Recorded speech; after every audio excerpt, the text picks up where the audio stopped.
Hi, good afternoon. I'd like to welcome you to Poem Praise 2 and Peace and blessings be upon you and your family this afternoon. Now, for this afternoon, I have for you coping with your partner's jealousy. We are currently in chapter number 3, which is entitled Why Your Partner Turns Green and some self factors. This is going to be take number 5. And for this section, it's entitled Underdeveloped Narcissism. So without further ado, let's go ahead and get into this take. Are you ready for it? Now, I'm not going to hold you too long, okay? We usually do about a 10 to 15 minute read, okay? So let's get into it. And it reads as such. Attaining age-appropriate and healthy adult narcissism is a process that begins at birth and continues throughout one's life.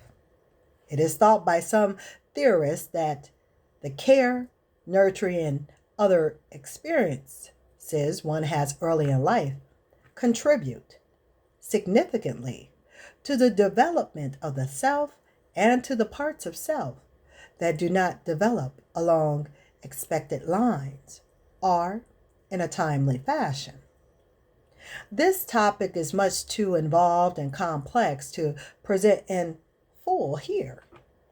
What is addressed are some examples of underdeveloped narcissism, as it could relate to your partner's jealousy.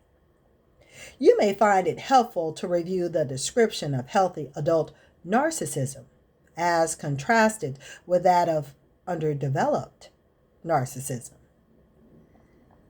Other points to keep in mind are that the person who has underdeveloped narcissism is totally unaware of the lack of development, and that you too may have some underdeveloped narcissism of which you remain unaware.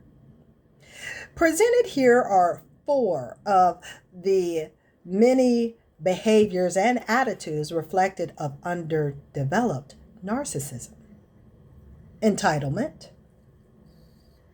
extension of self, attention needs, and grandiosity. Now, an entitlement attitude is one where the person feels he has a right to do, say, and receive whatever he wants by virtue of being who he is. When you think about it, the attitude is similar to that of a toddler who assumes that he is the most important person in the world and should be allowed to do whatever he wishes. Your jealous partner may feel entitled to do any of the following: restrict your connections and interactions with others, demand your undivided attention, expect you to submit to his orders, and the like. Do whatever he wants or tells you to do. The other aspects of an entitlement attitude are the feelings aroused in the person when others do not recognize his desires and don't capitulate. The person can become profoundly hurt, enraged, or shamed. Their subsequent reactions and actions are based on these feelings. Number 2, extension of self refers to psychological boundaries, the extent to which someone has achieved separation and individuation, where he understands his self as distinct from others.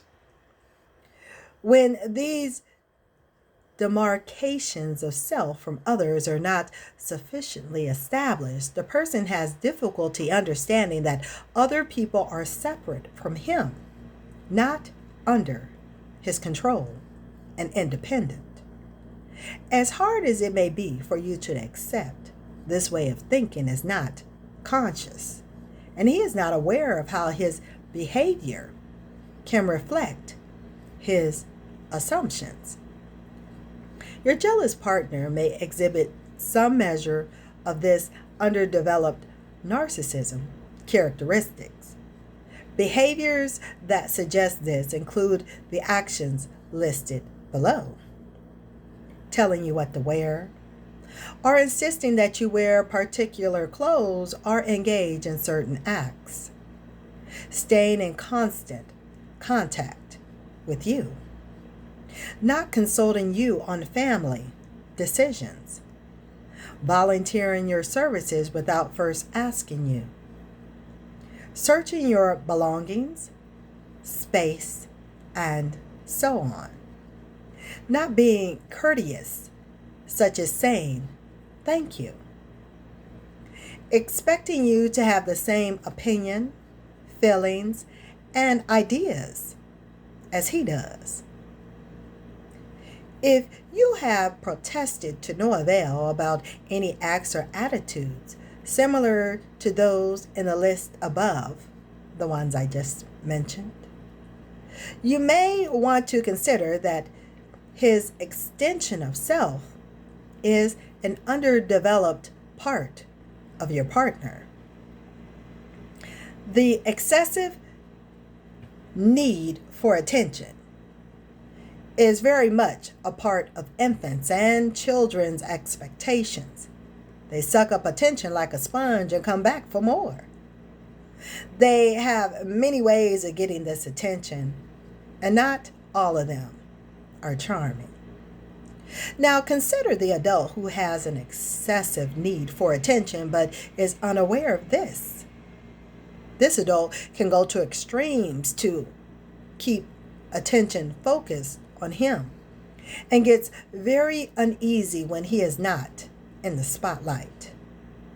This strong need for attention is a reflection of a deep and enduring yearning for reassurance that he is valued, worthy, and cared for. In some sense, it is also represent the need for external validation that he does, in fact, exist. But whatever the roots and causes, the current behavior can be troubling to others and to your relationship.